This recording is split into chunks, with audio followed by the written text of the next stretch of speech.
செய்வினை கட்டுகள் இன்றே நம் இயேசு உடைத்தெறிவா.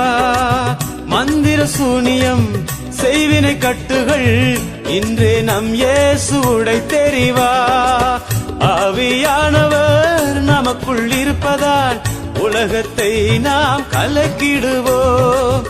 ஆவியானவர் நமக்குள் இருப்பதால் உலகத்தை நாம் கலக்கிடுவோம். உந்தன் வல்லமையில் புரிந்து போகவில்லை, உந்தன் உள்படுதல் மகிமை மாறவில்லை.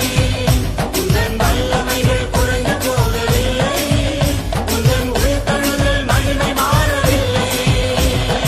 ஏசப்பா, உங்க நாமத்தில் இன்றும் அற்புதங்கள் நடக்குது.